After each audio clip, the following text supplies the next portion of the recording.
Bonjour, une petite vidéo pour revenir sur toutes les notions que vous connaissez autour de la lumière et ces notions vont en avoir besoin cette année. Alors l'année dernière en classe de seconde on vous a dit que la lumière était une onde sans vraiment définir ce qu'est une onde. On ne le fera pas plus cette année mais rapidement quand même voilà ce qu'on peut trouver comme genre de schéma sur internet quand on tape le mot onde. Donc on tombe sur cette image là bien connue avec un petit caillou qu'on laisse tomber à la surface de l'eau et ça crée des petites vaguelettes. Donc ces vaguelettes seraient des ondes. Effectivement, c'est bien des ondes. Une onde, c'est quoi? C'est la perturbation, la propagation d'une perturbation dans un milieu. Donc bah voilà, ici le caillou quand il tombe à la surface, il crée une perturbation qui va se propager de proche en proche jusqu'au rivage. Et on voit que cette perturbation en fait elle n'est pas unique. Elles se succèdent dans le milieu à intervalles de temps réguliers, c'est un phénomène périodique, donc il y a plusieurs perturbations les unes derrière les autres qui vont être créées par ce caillou. La distance entre deux perturbations successives, on appelle ça une longueur d'onde, c'est ce qui est représenté sur ce schéma-là, puisque quand on tape le mot onde sur Internet, on trouve beaucoup de schémas en forme de sinusoïde, parce qu'effectivement la plupart des ondes correspondent à des perturbations qui sont sinusoïdales. Voilà, donc en tout cas on voit bien que c'est un phénomène périodique. Donc la distance entre deux perturbations, j'ai dit, c'est une longueur d'onde, et la période du phénomène, ça serait la durée qu'il s'écoule en un point du milieu entre deux perturbations successives. Donc si je me place ici, et je regarde le temps qui s'écoule pour que la deuxième perturbation, celle qui ici arrive à ce point-ci, j'aurai donc la période du phénomène. Et quand on parle de période, on parle aussi de fréquence, la fréquence étant l'inverse de la période. Hop, alors, on va pouvoir retenir ça. Donc la lumière est une onde, donc si c'est une onde, elle possède une longueur d'onde, qui est donc la distance entre deux perturbations successives. C'est une distance, donc on va généralement exprimer en mètres, on pourrait aussi l'exprimer en nanomètres ou en micromètres. Puisque c'est un phénomène périodique, elle possède une période qui va s'exprimer en secondes. Et quand on parle de période, on parle de fréquence, parce que la fréquence c'est juste l'inverse de la période. Donc si la période est en secondes, la fréquence sera en hertz. Y a-t-il une relation entre la longueur d'onde et la fréquence? La réponse est oui. La relation, c'est la suivante, c'est que la vitesse de l'onde, c'est égal à sa longueur d'onde que divise sa période, c'est-à-dire sa longueur d'onde fois la fréquence de l'onde. Et en termes d'unité, ici on aura des mètres par seconde pour la vitesse, si on utilise des mètres pour la longueur d'onde, et des hertz pour la fréquence, c'est-à-dire des secondes pour la période. Si j'en reviens à la lumière elle a une vitesse qui est bien particulière. Cette vitesse elle est tellement particulière qu'on lui affecte une lettre de l'alphabet, c'est la lettre C. Je vous rappelle que la vitesse de la lumière, que vous devez connaître par cœur, c'est 3 fois 10 puissance 8 mètres par seconde, c'est-à-dire environ 300 000 km par seconde. Alors, la relation qui est ici, bien évidemment, quand on l'utilise pour la lumière, on ne marque pas petit v, on marque petit c à la place, mais tout le reste reste identique. Alors, expérience faite au collège, quand on prend une lampe à incandescence, qu'on l'allume et qu'on fait passer sa lumière à travers un prisme, on obtient derrière tout un tas de couleurs allant du violet au rouge. C'est ce qu'on appelle le spectre de la lumière blanche. Alors ce type de spectre, on l'obtient à chaque fois que l'on chauffe un corps solide, alors ce qui est le cas ici dans une lampe à incandescence, parce que ce qui chauffe, c'est le filament en tungstène, donc qui est un solide, un métal.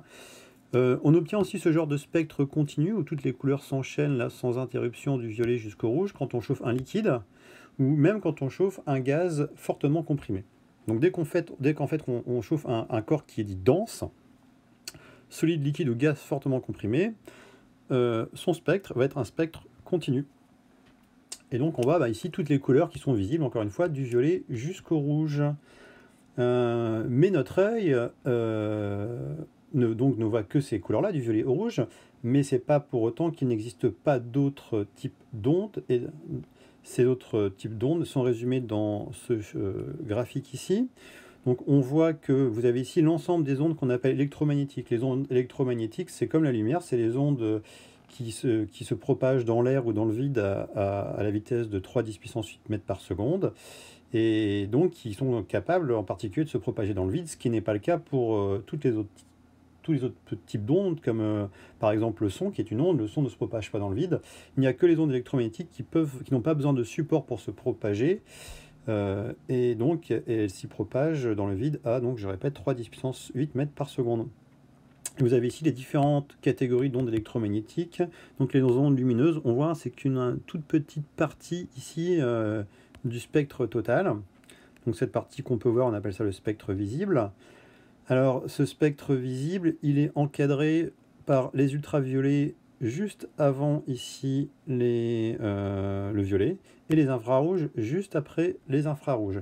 Alors quand je dis juste après, c'est quand je m'exprime en longueur d'onde, hein.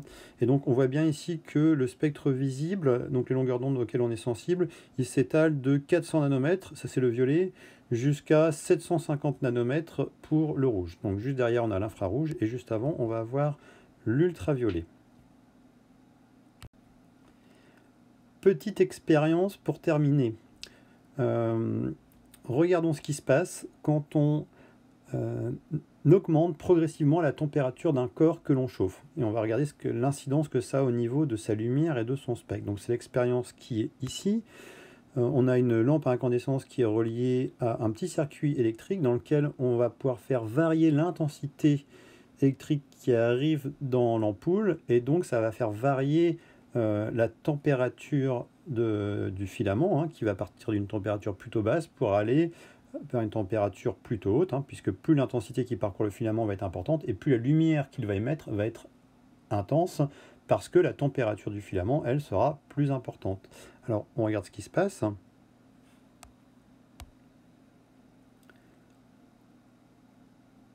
Donc, on va avoir un rayonnement. Ce rayonnement est qualifié de thermique.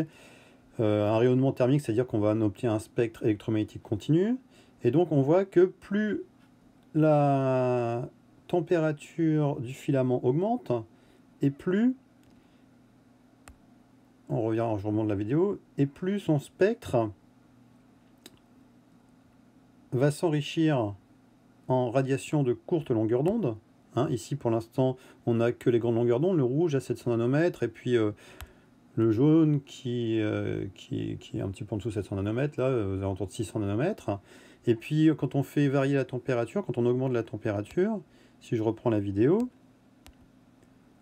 et ben, commence à apparaître le bleu, et enfin le violet, qui sont donc des longueurs d'onde plus courtes.